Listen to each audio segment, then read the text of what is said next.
Welcome, everyone. Thank you so much for joining us today. I'm Catherine Wygant Fawcett, the Executive Director of the Institute for Family-Owned Business, otherwise known as IFOB. And I'm so sorry I'm not able to come and join you guys today. So I have to come in via Zoom, not in my attic, but in my post and beam house here in Booth Bay, as I have a touch of COVID. So I really don't think you want me there spreading my little germs today. But ironically, we first held this panel in December of 2020 with all of us on Zoom because of the pandemic. And we found that the conversation was so relevant. We tried to reschedule it to in-person in 2021, and now we're able to bring it back hybrid to all of us and include our male voice. So I'd like to thank Brooke Stewart, our Director of Communications, for joining you all in person and for managing this program and the technology. We'll be recording this program for later viewing and sending relevant materials as well. I'd also like to thank our sponsors, Baker Newman Noyce and Maine Biz, for sponsoring us today. And a special thank you to Bernstein Shore for giving us their amazing IT team and event team, as well as a wonderful speaker, Kevon Lee Deckelman, and hosting us in this space and making it able for us to have the in-person and the Zoom. Thank you. At the IFOB, we promote, support, and champion the success of family-owned businesses, the backbone of our economy, with education, networking, and other services. This year, we're offering over 60 programs, both online, in person, and hybrid. And we have one more to go in 2022 and our holiday party in January. So in time for the holidays, we have joined us for our how-tos for meaningful giving as a family business. It's a panel discussion with prominent business leaders. That's Thursday, December 15th from 8 to 10 a.m. in person in Portland and on Zoom. The speakers are Randy Hogan, the president of Hogan Philanthropy Consulting, and Cynthia McDonald, the national director of philanthropy, the senior vice president at Key Bank.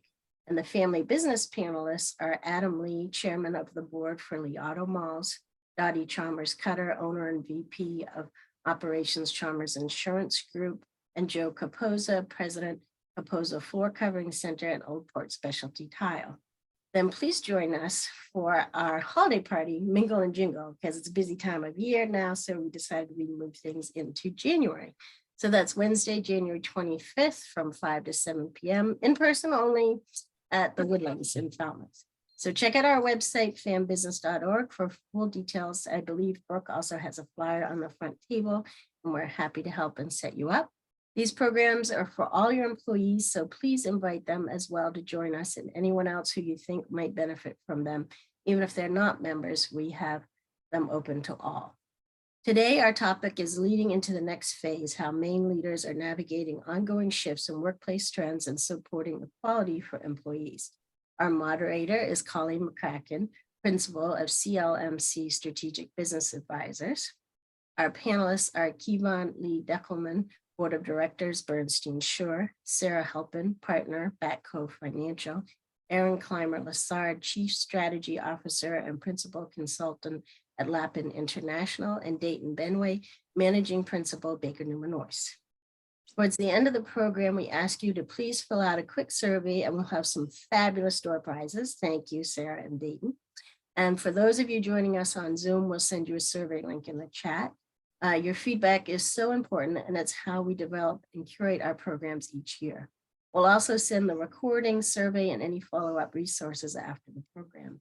We ask that you please hold your questions until the end of the panel. Zoom attendees, you can come off mute and off video during the Q&A to ask questions.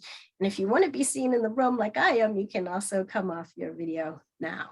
I'll now turn it over to Colleen to lead the program. Thank you. Thanks. It's so weird to have this on with so few people in the room, but apparently this will help with the people that are on video. So thank you very much, Catherine, and good afternoon, everyone. We are looking forward to an important discussion with our panelists about changes in the workplace and workforce since the onset of COVID, as well as the impacts on gender. So much has changed in the work environment since we last met in late 2020, when the focus was on the pandemic and its impact on the gender scale. I'm not sure any of us could have predicted the impact of the pandemic on employees and families and the implications of this in today's work environment. Today, we have the chance to check back in with the very same leaders of the employers we talked to back in 2020. In addition to adding Dayton Benway, the managing partner of Baker Newman and Noyes, to see how these workplace changes have impacted their own companies and where they are today in their journey of continuing to balance the shifting needs of their workforce. A quick housekeeping item, and I think Catherine maybe already covered this, but we want to make sure that the panelists have a chance to answer the questions. We will allow time at the end for anybody in the audience who would like to ask questions. So I will open it up. Please do me a favor and jot down any questions you have along the way. We'd love there to be an opportunity for everybody to ask any question that they would like to ask of the panelists. As we begin our discussion with the panelists, I'd like to start by sharing some key data and trends regarding the changes that are happening in the workplace as we speak from several key resources, including the 2022 Women in the Workplace study by McKinsey. First and foremost, 4.3 people quit their jobs in January 22 alone. Staggering. The voluntary quit rate is 25% higher than pre-pandemic levels. Over time, the way that people perceive a role that a job should play in their life has absolutely evolved. Historically, jobs have been seen as means of material support, but recently they have moved to being part of our identity, and most recently must allow for a healthy and integrated relationship. As work has evolved, so have the needs of employees, and so too should the systems and the infrastructure that exists to meet these needs. Common phrases such as work-life balance have changed. Employees want more say in how, when, and where they do the work. Remote and hybrid work environments have taken a hold across the country. And here in Maine, employees want more autonomy and support from the workplace. But that doesn't necessarily mean working alone. Money continues to be important, but has moved almost to second place. Current employees care more about their happiness at work and their flexibility. Employees will leave a company even if the money is good, if the job satisfaction is lacking. Employee well-being is key today. Employees expect their employers to be in alignment with their views and needs, or they will go elsewhere. Employees are not looking for more perks necessarily. They are looking for more flexibility. Remote, friendly, flexible hours, a 4-day work week, recreational allowances or time off, a sabbatical policy, over and above family leave policies. The balancing of personal life and work life has become more and more difficult with working from home, but employees want to redefine the work and how they work. Another key and developing trend in attrition research found that 31% of employees who left their jobs in the last 6 months did so to start their own new business. And for women specifically, according to the 2022 Women in the Workplace McKinsey report, women leaders are switching jobs at the fastest rate we have ever seen. They are leaving because even though they are as ambitious as men, it continues to be harder to advance in the workplace. It's becoming increasingly important to women leaders that they work for companies that prioritize flexibility, employee well-being, diversity, equity, and inclusion. Companies that don't take action are not losing only their current women leaders, but also the next generation of women leaders. Young women are even more ambitious and place a higher premium on working in an equitable, supportive, and inclusive workplace. They're watching senior women leave for better opportunities, and believe me, they are prepared to do the same. Today, women still only represent 26% of the C-suite. So the question is, what can employers do? And this is part of what we're going to talk about today. One thing that the the evidence is that clearly communicate plans and guidelines for flexible work. I know we're going to talk about this. We've talked a little bit about this already, but this is clearly a big part of this. Gathering regular feedback from our employees, another item we've talked about quite a bit as a panel.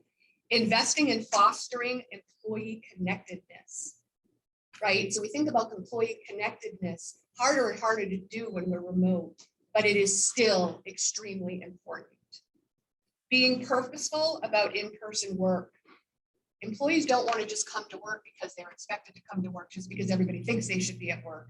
They want to come to work for a reason. Why am I at work? Why, what is the purpose of me being here? And making sure the playing field is level and that everybody has equal opportunities to advance and to be promoted within the organization. I know after talking to all of our panelists that we will address all of these workplace challenges in our discussions today. My hope today is that everyone walks away with some tips to strengthen the culture in their own workplaces. With that as an understanding, I would like to start with our first question. I'll start with you, Sarah. When we met in late 2020, we were talking about gender equitability shifts in the workplace. There has been a significant change in the workplace since then with hybrid and remote work. I'd like to start with asking the panel about the changes you have experienced in your workplace since 2020 and where you are today. What are the major shifts that have occurred and what are the current challenges you are experiencing? Sarah? Thanks, Colleen, and thanks to everybody, especially for Lindsay and Sean for hosting this event. So nice to see some faces in person. So I'm a partner at Financial.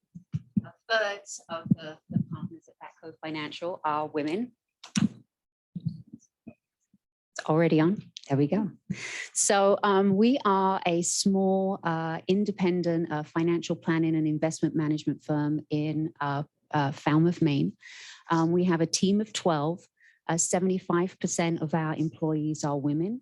50% of our employees are under the age of 35. We have male and female employees with young children. And since 2020, the primary focus, a shift has really been from moving from keeping employees physically healthy to keeping them mentally healthy from being always on, and now to keeping employees.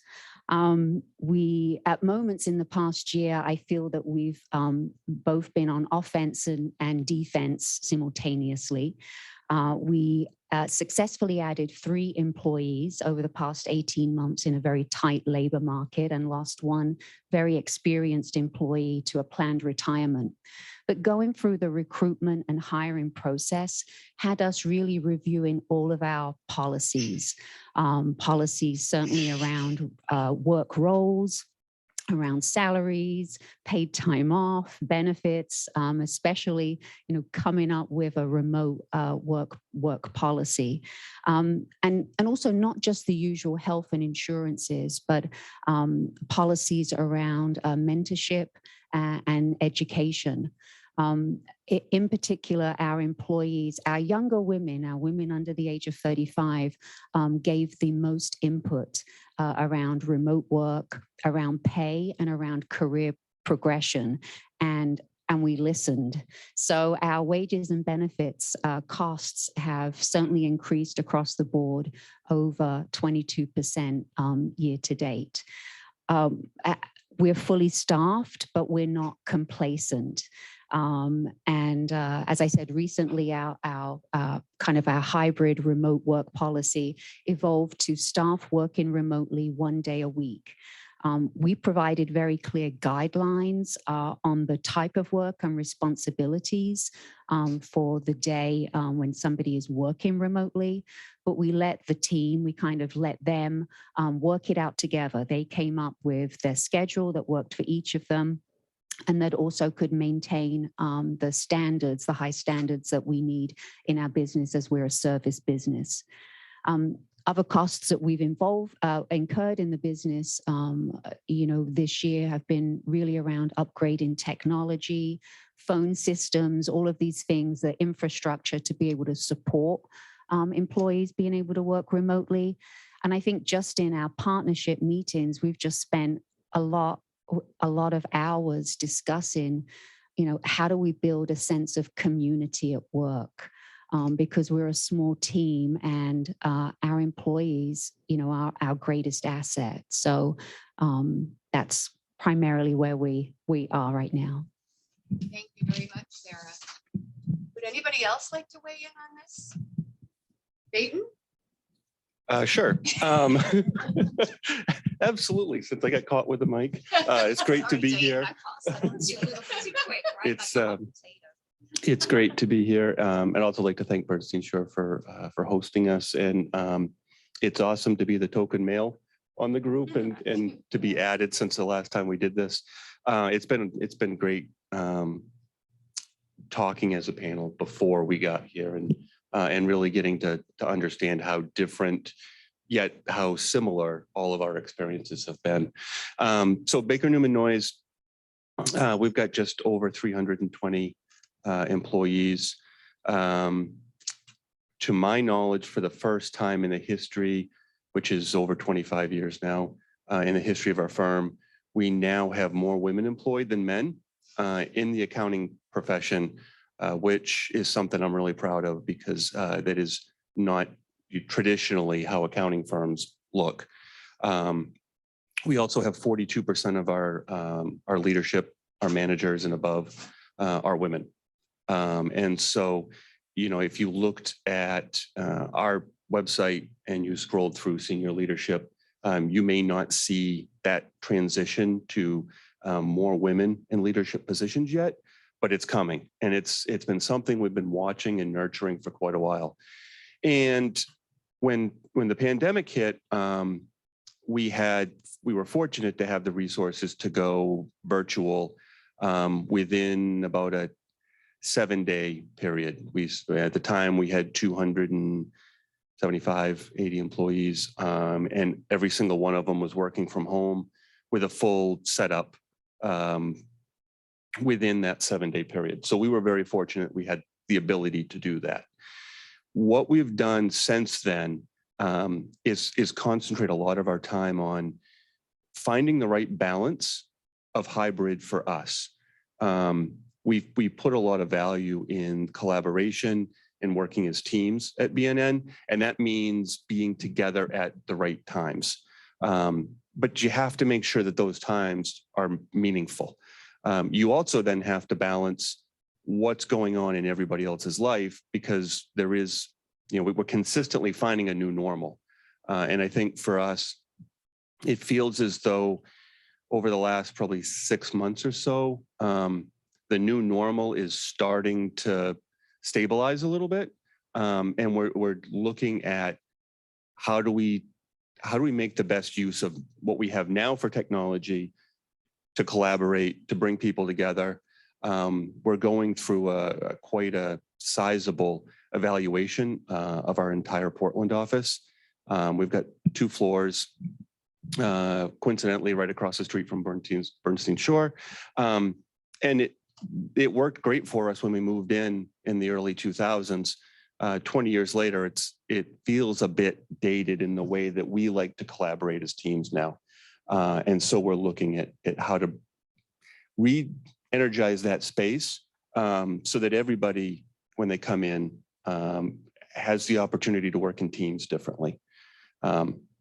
Beyond that, we've also taken advantage of this summer. For the first time, we started a program where we closed at noon on Fridays. We closed the firm completely. And it was generally when I communicate these types of programs, no feedback means it was pretty well received. And this time I continue, even now, months later, I continue to get emails saying how valuable that was.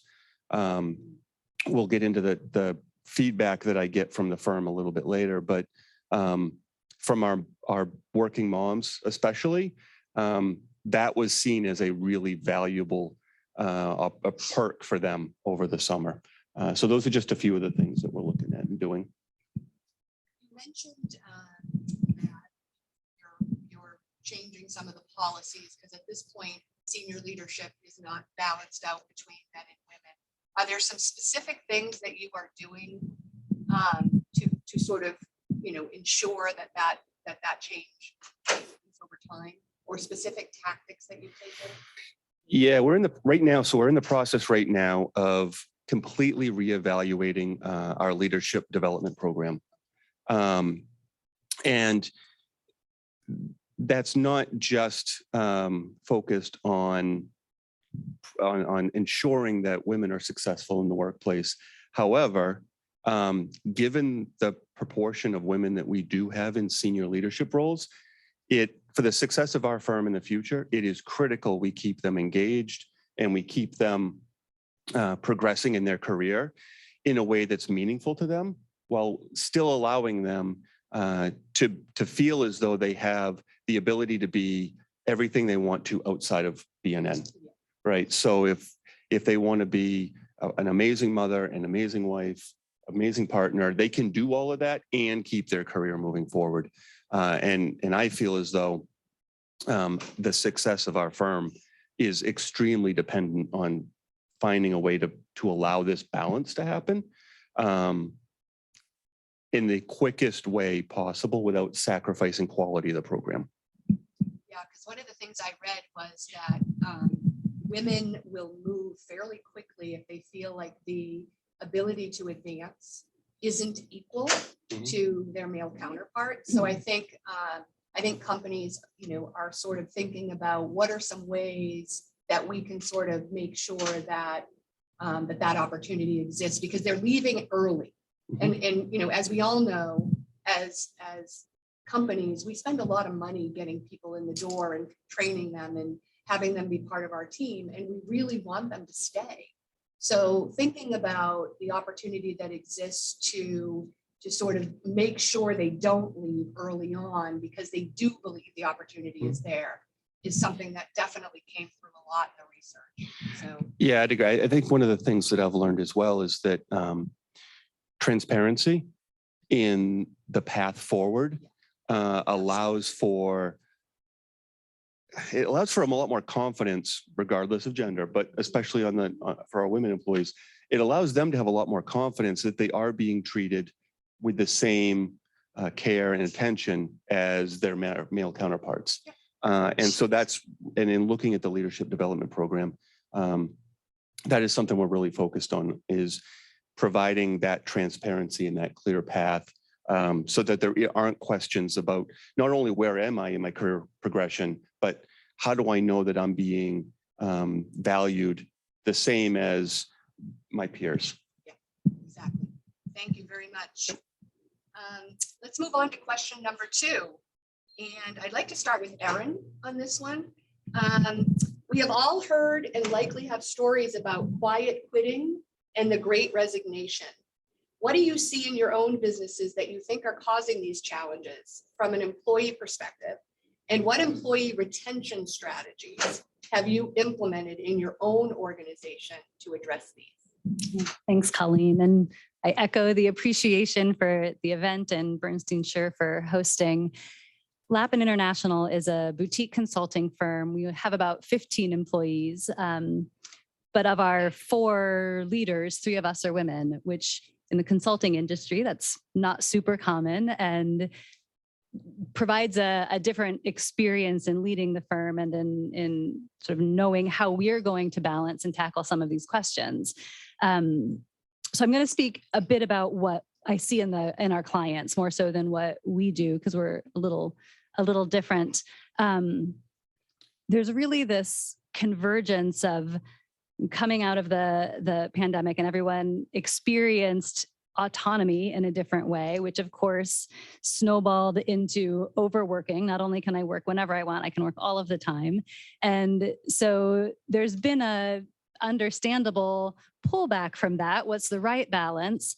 And then you add in, we're attributing quiet quitting to Gen Z, but kind of the concept's always been there, but Gen Z is bringing it to the forefront in a different way and saying, not interested in hustle culture, not interested in what I see my parents doing or my older siblings doing. How else can we do this? And I think probably for all of us, in client services work, that's hard because we are kind of built on hustle culture. So how do we figure out where we draw lines? Do we have to contract differently? So we're seeing this with our firm, but also seeing it in our clients as well. And we just finished a study with one of our clients that has been fascinating responses that we didn't expect. So it's a hospitality industry firm. They've got several properties across different states, about 6,000 employees. We asked 10 questions. Pretty simple, straightforward questions. They wanted to know, are we the employer of choice? Purpose-driven firm. They have done a lot in the pandemic to take care of people. They paid people when they couldn't work in the beginning of the pandemic. They kept them on payroll, and they paid inflation bonuses this summer when things started getting crazy. They're changing shifts. They've really taken care of people. So we asked them 10 questions, and they had a 78% response rate to this survey, which is bonkers. And 81% of them said that they are happy working for this company, which is a huge number. We did not expect, we expected them to, people to be happy there, but 81% of them are happy. 71% of them see themselves staying with this company for the foreseeable future, for the next 5 years. I think it was somewhere in the 70% of people who feel that they make a difference in their job and their job's not boring. It's really remarkable results and things that the company has paid attention to. But when it came to questions about their managers, things dropped down to the 50 percentile. So they're happy with the company. They're even going to stay there because the company's really taking care of them, but I'm not that happy with my manager. And it feels like we want to pay attention as organizations to what we can do, but if we aren't tackling the manager issues, that's the recipe for quiet quitting, right? Where you have people who are going to stay, but pull back on their effort or their energy because of how they're treated by their direct manager. So what we're working with companies is not just what are the policies we need to take care of, which we have to, that is necessary, but how are we also training managers to make sure managers are evolving the way we need to as well now. We're having the right conversations. We're not just developing skills, but character of managers who can have different quality of conversations with their employees.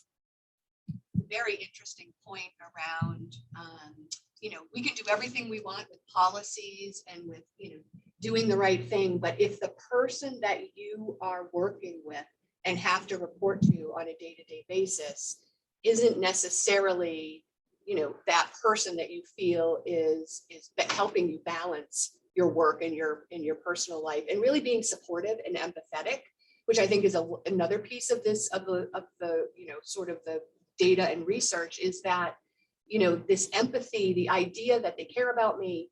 And I know, Dayton, you and I have talked about this before. They care about me. They want me to be successful.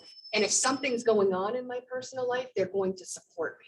And I think that you're absolutely right. It's how do we make sure that the leaders that are day to day with their teams are really at a point where they can sort of project that as well. Yeah, thanks for that. That was great. I would love to ask Kevin, do you have anything to add to that? A couple of things, and I thank you, Bernstein, but I will mostly thank Joan for tapping me to fill in for her. I think a couple of things. I think your comment on Gen Z, or someone's comment on Gen Z, I think the pandemic caused everyone, not just Gen Z, but all the way up the chronological age ladder, to really reevaluate, what they say in the news, their relationship to work, right? What does work bring them? What do they want work to bring them? Do they want to engage in the hustle culture anymore, even for someone who's been doing it for 20 years? And I see quiet quitting with clients and here across all age levels, where and I think there's a couple of things that inform that, at least in my observation. I think one of the things we thought the pandemic might do would be to level the home responsibilities. Everyone's home, so maybe men in general, a generalization, would start picking up more of that burden. And I think Mackenzie points out, but the lots of articles have that has not panned out, that the bulk of home life labor still resides with women, and that impacts their desire to return to the office. I certainly have fallen prey to the luxury of putting on a nice sweater and yoga pants and running laundry, and then running back up to take a Zoom call, and then running in to do my Peloton, and then going back to take a Zoom call. But what is lost there is the interaction with folks who need to be trained, with younger folks, and the creation of teams and collaboration. I could do my job and not come to work. I could do part of my job and not come to work. I could service my clients, but the part of my job that involves training and mentoring, I cannot do without being here. And I think Dayton brought up the idea of how do you reevaluate your leadership training programs. And I've always believed and continue to believe that the greatest indicator of success is a junior person having a champion or champions or advocates in the workplace. And unless you're engaged, you miss out on those advocates. You miss out on that learning by osmosis, that, oh, you're in my office chatting about something, just stay here. I think you'll get a lot out of this next phone call, which then leads to you working on that deal and creating a relationship with that senior attorney and the rest of the team. And that, I don't think anyone advances, regardless of a leadership program, unless you have senior folks advocating for and championing individuals. And the only way you can champion anyone with any authenticity, it's not my favorite word, but is if you actually engage with them regularly. So Yeah, that would be one of that's a great point. And I think I've heard a lot that employees who already worked at the company before the pandemic felt a little bit of stability because they had sort of, they had been in, they had met people, right? There is a big piece of what we do for working that is about the people we work with and the relationships we develop. So I have heard that there's a great deal of people who were successful, even Gen Z, millennials, after when the pandemic hit and they were working from home, but that's because they already had those relationships. Exactly. Yeah. The people that were starting, my son's a perfect example. He started his job and he started remote. And luckily the company was smart enough to figure out that they had to do something to sort of get them together. And I think but initially it was really, really hard for him. So I think you're absolutely right. I think if there's a chance to get that in earlier, and then there's remote work, maybe that's Right. a little bit easier than somebody new starting remotely and never really developing those relationships inside. No, I agree. We've moved, our official policy now is 3 days a week. And it's within your practice group, department, et cetera, about what those 3 days are. And I think every group is trying to have an anchor day. And no one is checking your name off a list. There's no hall monitor, but that is the move, is to be present 3 days a week. Great, thank you. Let's move on to question 3. And I'd like to start with Dayton on this one. When we met in 2020, we talked about the gender inequities we were facing within the workplace. What does this look like today? And you have spoken to this a little bit. Is the gender equality gap getting bigger or smaller in your workplace? What are some examples you have, and what are you doing to improve it? Have you had some success, and how do you measure it? So I think for us, gender equality, and I'm saying this as a older guy, but I think it's gotten better. And one of the things Kevin mentioned, when you're looking at a mentor, like a champion, right? You have a mentor program. One of the most important things we've found is that especially for our women, for them to have success, they need to see themselves in their mentor. And so one of the really great things is, as we've grown the percentage of women in our leadership positions, it gives us a much better opportunity to have those women mentor are younger women. And that is proven to be a lot more successful than having the older guys try to mentor the younger women for obvious reasons. I mean, I think it seems logical and it seems perfectly sensible. It just wasn't always possible for us, and we've been able to move in that direction. And so I think that's why it feels to me as though we've had more success, because we do have that opportunity now. And I think the other thing that's really important is setting standard expectations. So back to that more transparent approach. You know, I mentioned we're redoing a lot of our leadership development and other policies and programs. A lot of this really is because of the pandemic, and what we learned was necessary for us to be successful in a hybrid environment. And how do we mentor in those situations? Because you're exactly right. You can't mentor, at least we haven't had success mentoring over Zoom. And, you know, we're now 3 years in and we're just getting people back to the office with a lot of regularity. And one of the things we're finding is not only are we having to expedite technical training that was harder over Zoom, we're also having to expedite training individuals on how to be a professional. It's one of the things that isn't second nature when you come out of college, right? They'll teach you a lot of things, but that's generally not one of them. And we've had a lot of success in training our employees to be professional through experiential learning, participating in meetings and calls. And that's where it's really important, again, to get back to our younger women need mentors who they see themselves in as they're going through that training.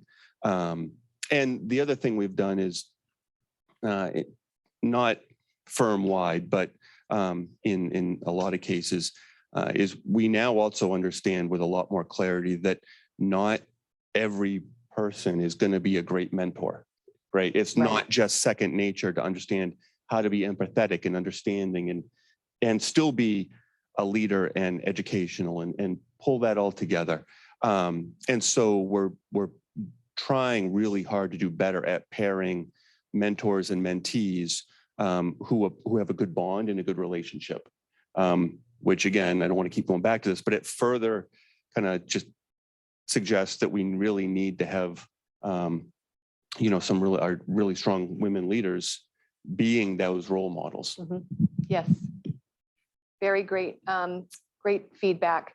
Kevin, I'm curious if you have also experienced this issue of not only training the technical side of the job, but also the professionalism. And you know, if you're starting a job and your first job is remote, and you know, and you don't have that opportunity to watch people and to see how they perform. I mean, I think that's, if I think back in my first job when I started working, I remember having some really great people that I could emulate, right? So, and I could see, you know, the reactions that they had based on how professional they were. So do you see that as well? And what impact is that having on your organization? Absolutely, Colleen. And I agree with what Dayton said, that it is helpful to be able to see yourself. And I'll just put a plug in for Bernstein in terms of our, we don't have amazing numbers in terms of equity partners as women, but we have numbers that are commensurate with law firms in general. Where we do really excel is our leadership roles, our CEO, our COO, the majority of our board of directors, several of our practice group leaders, our marketing director, who's in the audience, are all female. And so in that I think it's very easy for folks to see themselves in the leadership of the firm. I do though think we have a formal mentoring program, and I think it's important, and I completely would echo what Dayton said, that not everyone's built to be a mentor, and pairing is very important. but just another plug for sort of who we are as social animals. Being with each other allows people to find their own matches, right? Be it male or female or whomever, who resonates with you, who do you want to model after, whose behavior clicks with you. And I could rattle off half a dozen people who in some ways, like I studied, not necessarily consciously, but looking back on it now of, okay, that I really want to behave that way. I really like the way that person handled that really difficult call. And you absorb those techniques and those behaviors in a way that, as Dayton said, no one teaches you in college unless college has changed wildly since I was there. And they can only happen through exposure and experience. I totally agree. I totally agree. Thank you very much. Sarah, did you want to add anything to that piece of it? Right. Yeah. Again, in our small team, and we're a family business, we're a multi-generational business. So I actually get to mentor my daughter as well as other employees in the office. So yeah, it is incredibly important. All of the things I echo about relatable role models. Awesome. Great feedback. Let's move on to question 4. And I'd like to start with Erin on this question. What about the role of DEI, diversity, equity, and inclusion in your workplace today? What does this look like for you as leaders in your own organizations? And what changes have you made to be more inclusive? How have your employees influenced this? Lots of the feedback and surveys talk about Gen Z, and their need to be part of something bigger, right? Work is great, but I also need to be part of making sure that our workplace is fair, making sure that we are being equal to regardless of the background of an employee. What are you seeing in the work that you're doing as it relates to this? Well, I think the question of how are employees changing the organizations is an interesting one, because there's certainly been a shift in that, and in seeing the role companies are playing in the broader landscape of paying attention to and advancing and putting their money where their mouth is with DEI work. So though, DEI falls in culture wars, and what we see in politicians and what we see even in our own family conversations sometimes, right? Corporations are seeming to take a leadership role in advancing DEI, in part because not just because their consumers are demanding it, which is where companies used to pay more attention, but because employees are demanding it. And there's a tight enough labor market that they can't afford not to. So corporations have a very different role in advancing DEI than they would have pre-pandemic even, right? Pre-pandemic was very different. So that's an interesting macro perspective that I find. And certainly the research from McKinsey, it's tied into why people want remote working, right? If you're a woman or a woman of color or a minority, a person of color in general, you are freer of microaggressions when you're remote than when you are in the office. And so if we want to bring our people back together, we have to make it a safer, more welcoming, less death by 1,000 paper cuts kind of place to be. What we're seeing in companies is, or what we're, I guess, advancing in companies is a bit of a shift.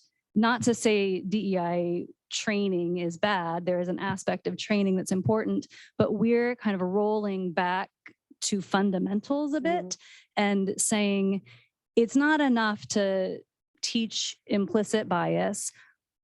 What we need to be doing is helping people have conversations that they don't know how to have.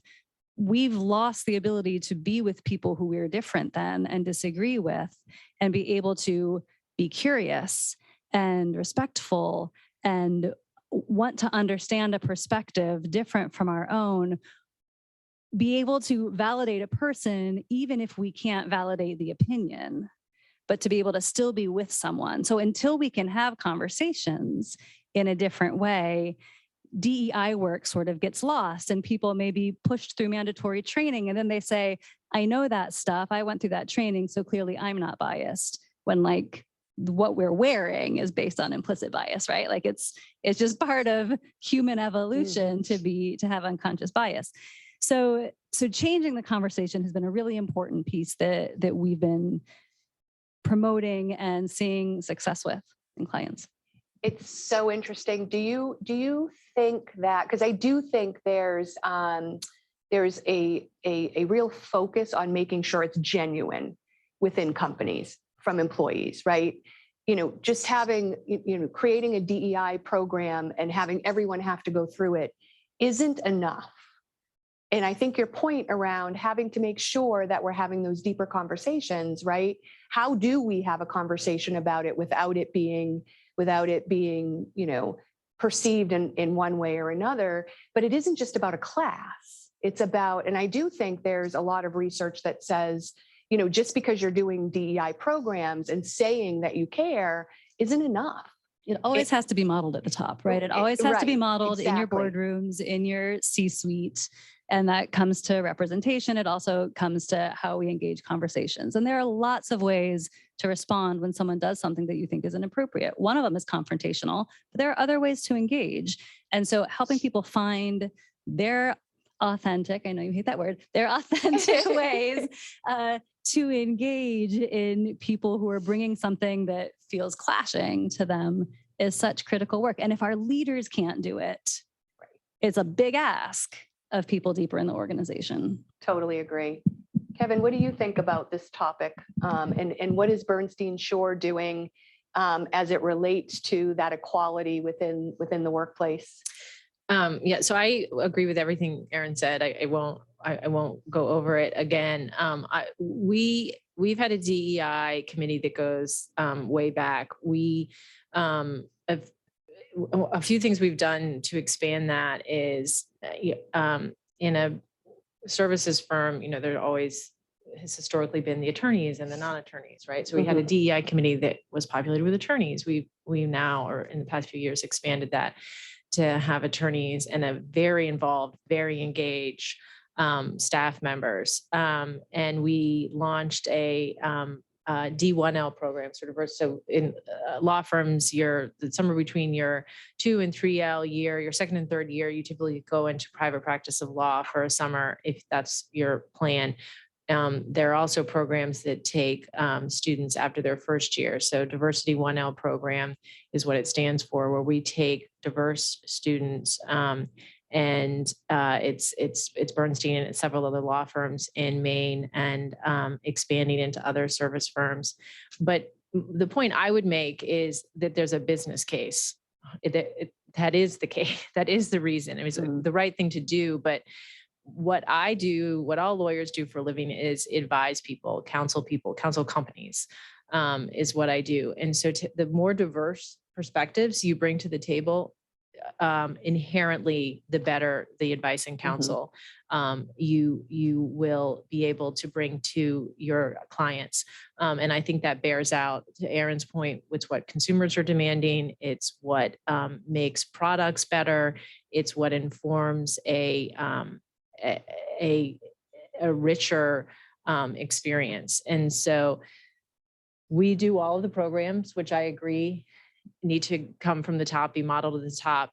And I think it's also going back to that engagement piece. It isn't, we did it, we're done, we're moving on. It's yearly, it's monthly, it's what's happening now. How can we help folks who are battling with a specific question? A lot, I think what's been bubbling up most often recently is what Erin referenced, which is how do I engage with something that's been said, that's uncomfortable. You hear people who say, I don't want you to defend me, but there's the tendency to want to defend, to be combative, to be curious. all of that, like any human skill, takes training. And the more you're exposed to it, or at least me, it takes me many times of hearing, reading, learning, to be comfortable in what I would do, what I would counsel someone else to do. How do I model the behavior I want to see in the world? Exactly. Dayton, anything you would add to that from the Baker Newman and Noyes standpoint? Do you want me to get into the meetings that I Sure. hold? You want to switch to that? So even pre-pandemic, I found it really helpful and important to keep my finger on the pulse of the firm. And so we started a series of meetings and we called them Donuts with Dayton.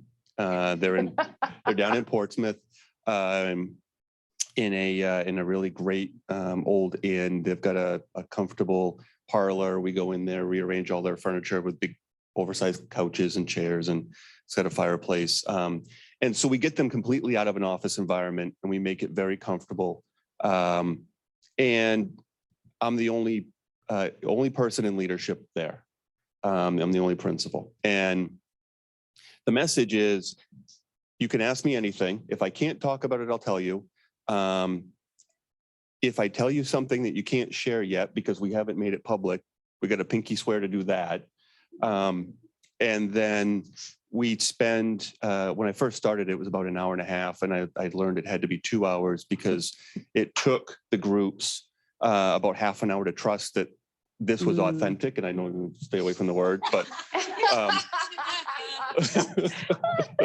but that it was authentic and that I was really going to answer really hard questions. We had to switch that to a virtual session through the pandemic, and I didn't want to call it donuts. We actually bring donuts. That's part of it too. So we changed it to the Saturday Night Live takeoff, and we called it Coffee Talk. And we would send everybody a gift certificate for coffee, Dunkin' Donuts, Starbucks, something like that. We restarted them now, and not because of this session, but it certainly is, timing wise, was very helpful. I recently did one, and it was all women, and they were all moms with younger children, very intentionally, to understand where that group and what their experiences were and had been. They had all been to a previous Donuts with Dayton, so they knew what the format was. They knew what they were getting into. They were generally pretty comfortable with me. We walked in. The last one of them showed up. I got ready to close the door. And one of the women said, "So, all women?" And I said, "Yep." And another one said, "Okay, what are you doing?" And I thought, well, I had this really elaborate opening that I was going to share with them about, you're not here just because you're women or just because you're moms. You're a really talented professional at BNN. You happen to also, be in those other demographics. And I'm trying to understand the entirety of your experience. But since they felt comfortable enough with me to say, "Okay, what are we doing here?" And it was funny when she said, "Well, I'm an auditor. I audit things." I looked at the invite list. I knew something was up. That's fair enough. That's good. We spent, it was a 2-hour meeting. We were there for almost 3 hours. And we spent the whole time talking about their experiences as high performers at BNN who were also women, who were also moms. And it was, for me, extremely enlightening. I did preface the entire thing by saying, listen, if I say something to offend you, I'm on a journey to understand more. It's not because, I'm not trying. I'm looking for feedback. So if that happens, say something. I'm learning. I'm here to learn, which I think helped disarm them a bit. It also, we didn't need the half an hour to warm up. We jumped right in. And the first question I had for them was, when school or daycare calls or the doctor, who do they call first? And every single one of them, they were the first person on the list. A couple of them had the epiphany that they were the first person on the list because they also complete the list. They're filling it out. They put themselves first. So their takeaway almost immediately was, I'm going to go home and change this on the school. And my husband is getting these calls now. So I said, maybe let's not tell your husband that I'm the one that initiated this, but I think that's a great idea. And so I think for me, I got a ton of great feedback. They are the first call. The stereotypes that were true pre-pandemic remain true. They're still doing the majority of the housework. They mostly felt guilty taking time for them. Some of that was self-imposed. We did talk about those things.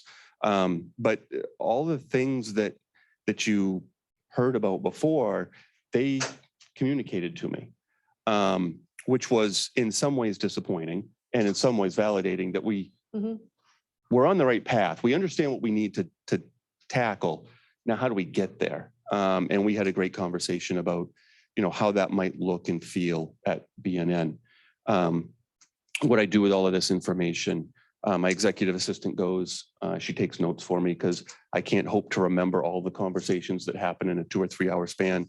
And then this is going to help inform the next phases of our internal DEI approach. And so I'm going to start working with our chief people officer on, packaging this and how do we work with it better. And the donuts will date and will continue, and there'll be different constituencies. It's not just working moms. It just happened that we were in need of some information to help inform our DEI, our internal DEI program. And it coincided coincidentally with this, which was also helpful. But, I think the thing I did after that I haven't done was that I followed up with each of them individually. And I said, listen, I really appreciate your openness. Thanks for being vulnerable. I know that it wasn't always an easy conversation. There was a couple of them that had to pause before answers sometimes. I mean, it did get a bit emotional for the group at times because they were talking about things that they didn't think that they would have a conversation about at work. Right. And that was one of the biggest takeaways I got was they were surprised that I initiated that conversation. And a couple of them said, I feel validated now. Like, I know that there's other people here that are experiencing what I'm experiencing. So one of the takeaways from me was the conversation itself, just opening the door for the conversation can be so important. You get a lot of great takeaways, but being vulnerable enough and then I guess for me to sit there and say, okay, I want to learn from you guys. I don't know it all. I'm probably going to say some things that by accident that you're not going to like. I need you to tell me. And having that really open dialogue, I think was super important for our ability to take next steps. And I did learn a ton from them. And I really appreciate, the feedback they gave me. It's interesting because I think as in your role as managing director, and I think you said you have 320 employees, right?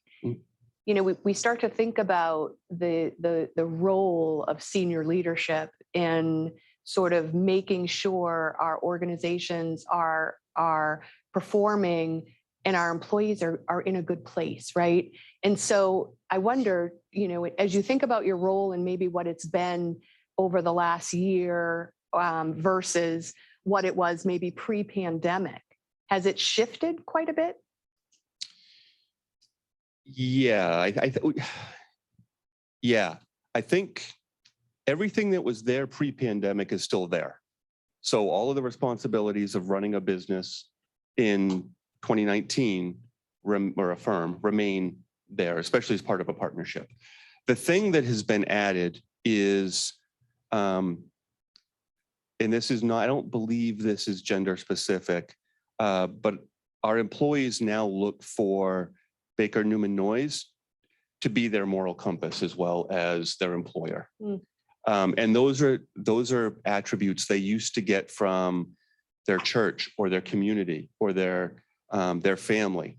And while I think those are still great places to get those attributes, they're now asking their employers to also be that moral compass.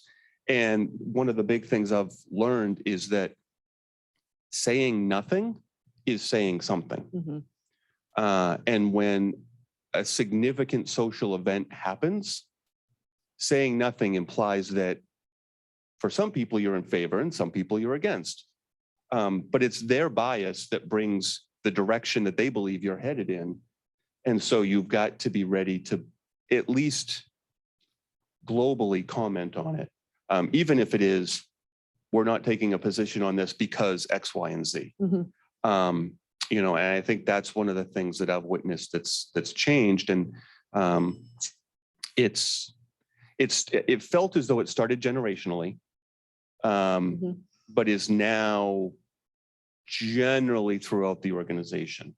And I think the most senior, you know, the older members are the least likely to have an appetite for it because they grew up in a time when Entirely that different. was not what business did. Right, Um, right.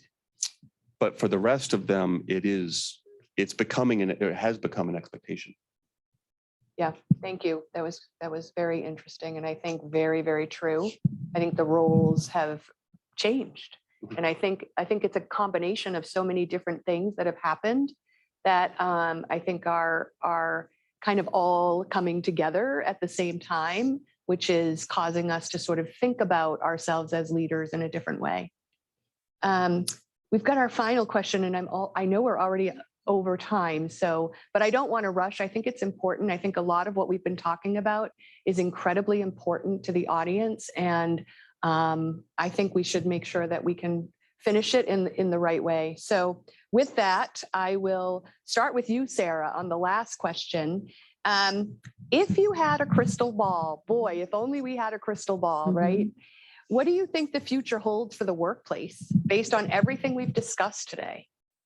And what final takeaways or advice do you each have for the attendees that they can use in their own businesses?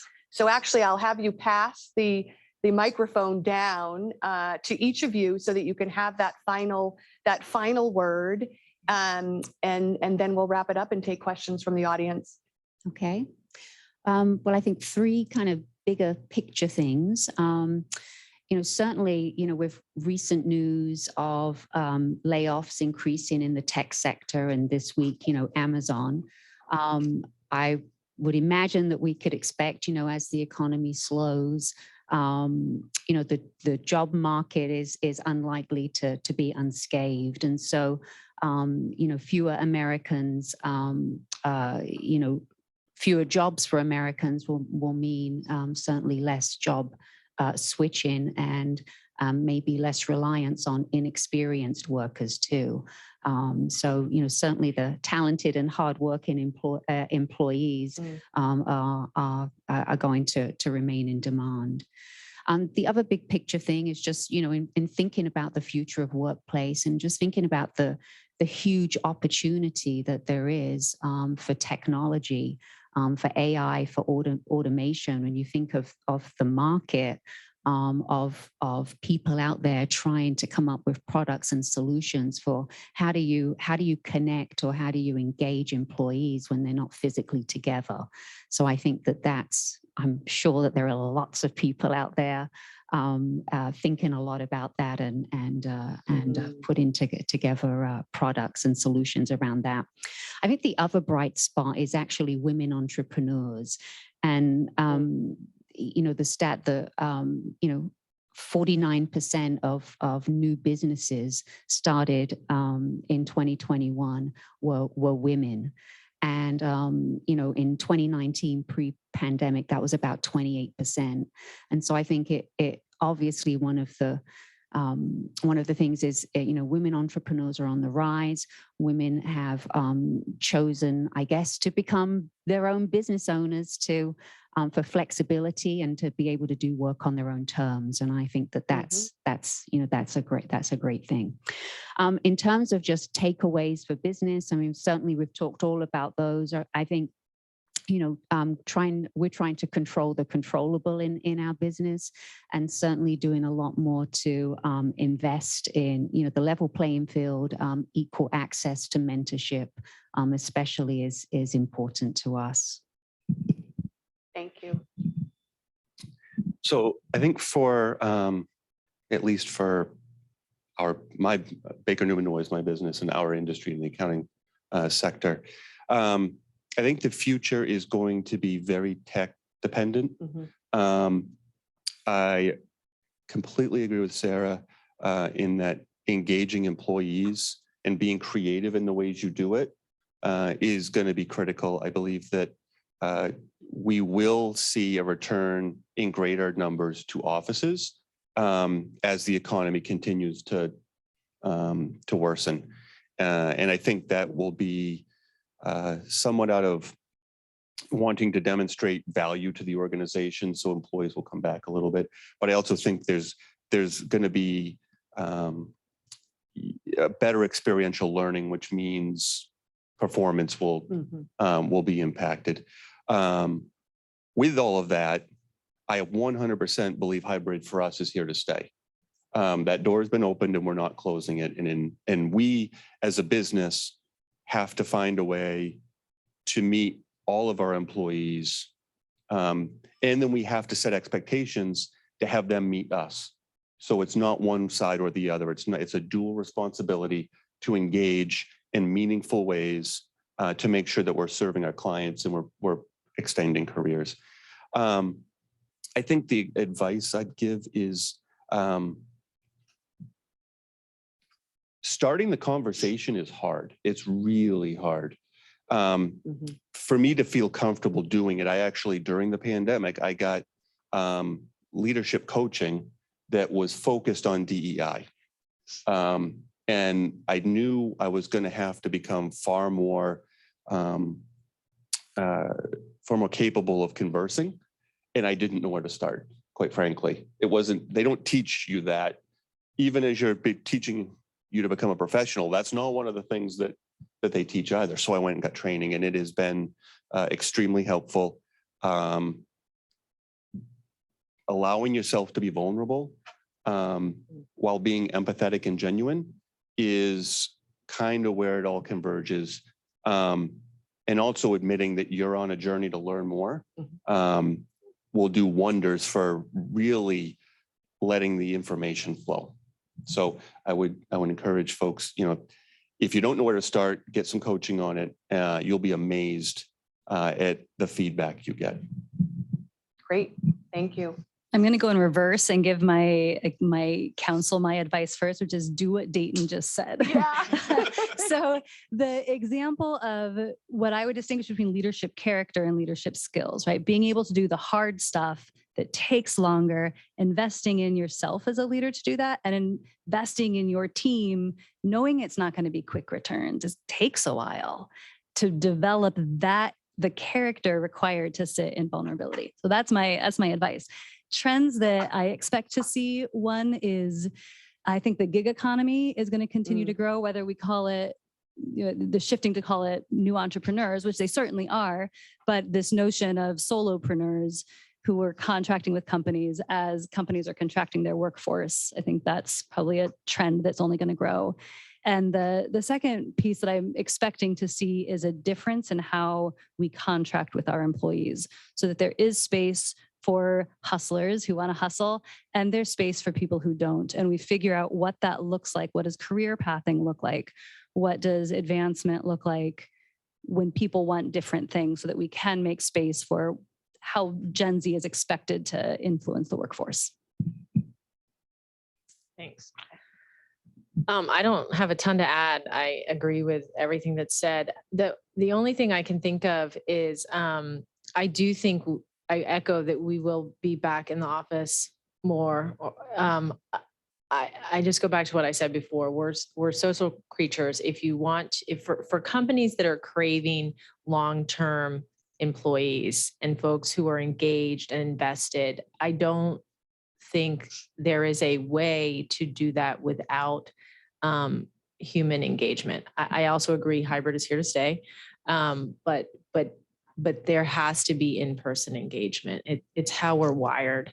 And with that, I think clear expectations is helpful.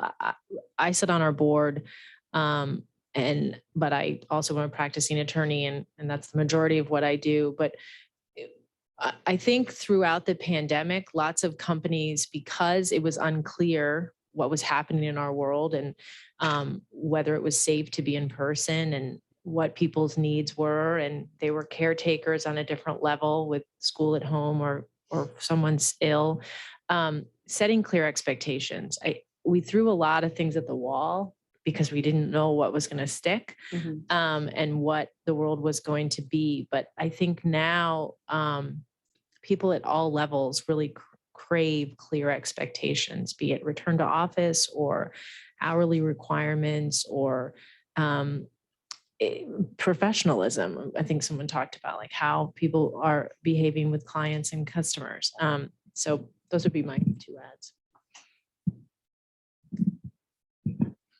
Thank you all for all of your advice and your bravery, honestly, in taking on what's been a really, really challenging, change in the workplace with COVID and just so much change. And I think you've all managed it in incredibly well. So first of all, a bit of applause for our panel. I think a couple things that you all talked about. I think one is change is a given. We've always said that, but I think when you think about the velocity of change that's starting to happen in our workplaces because of whether it be, the changes that are happening in our world, just in general, I think we've all realized that the velocity of change is going to continue to happen.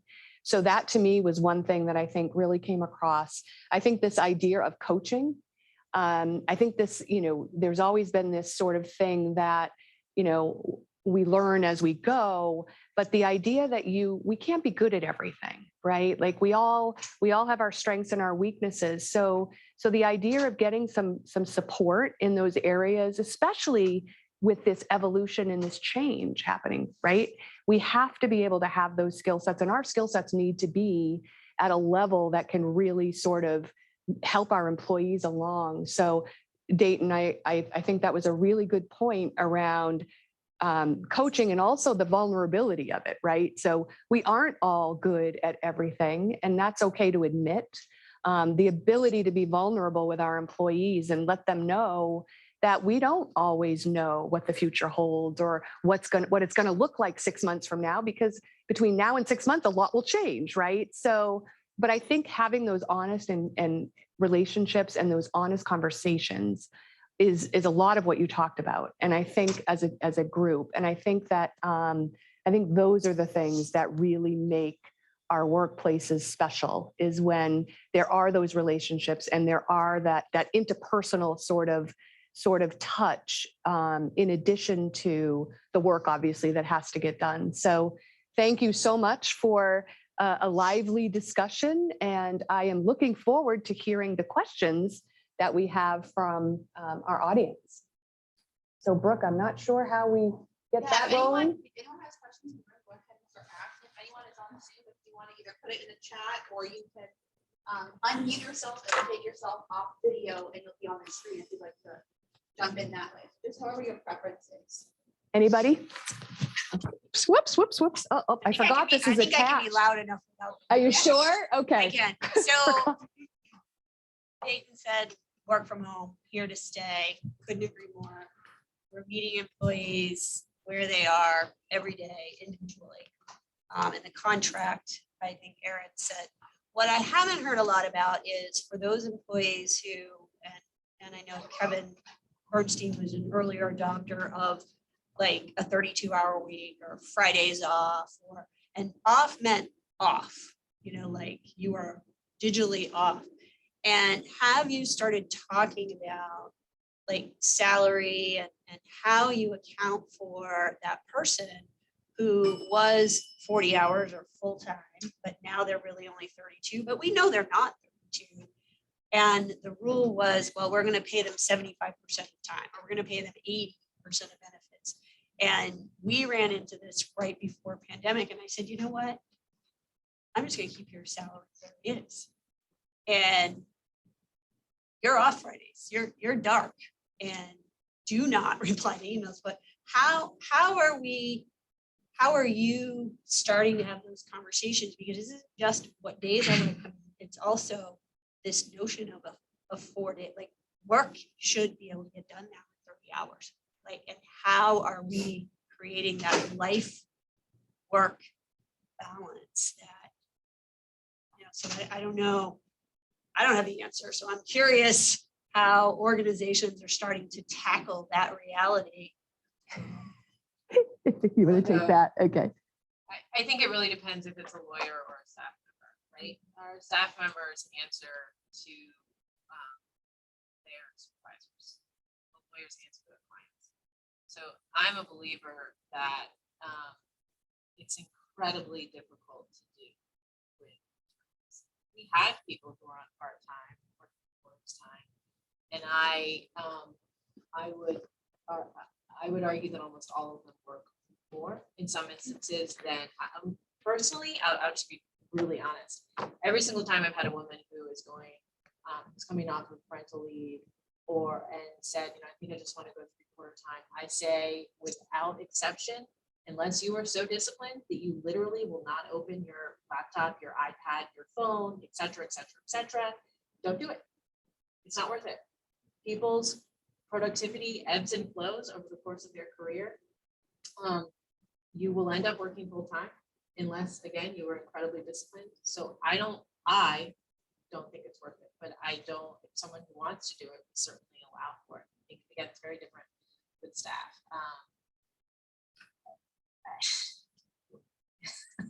The private practice of law is just, you're answering to all of your clients. I don't think it works.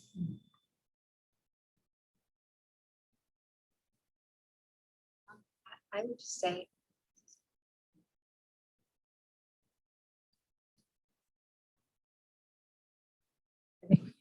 Oh, there we go. Yeah. I would just say that, I mentioned that we added 3 employees. One of the employees that we added was a woman who had been working full-time at another firm and asked to go to a 4-day work week. And this woman was an experienced staff person with all of her licenses and credentials, and the other firm said no. So we recruited her and are thrilled to have her working a 4-day week. She gets every single benefit that all of our 40-hour or full-time employees get. The only difference is in terms of the salary for the hours, but she gets all of the full benefits that everybody else gets. For us, when we went to half-day Fridays, we kept comp the same. So paid for 40, work 36. I would echo what Kevin said about, I don't think it's just lawyers, it's probably lawyers and accountants. Professional circle. If you're answering to a client and you're also using billable hours to achieve the fee related to that relationship, I think it's a little different scenario. And so I would agree. I think a lot of our women who come back, or it's not even women, parents who return from leave now and want to work less of a schedule, it's often a temporary change because they realize they don't have the ability to truly disconnect to whatever percentage of time they had selected. And what they realize is because they are a client-facing individual, they often come back to 100% pretty quickly. I don't have any 4-day clients, 4-day week clients. Thanks. anybody else in the audience have a question? Okay. So I guess we'll move to online. Nope. Hello, everyone. I'm back. Wanted to say thank you so much for joining us, and thank you to all, to our panelists and to Colleen, and thanks for our sponsors and the host too.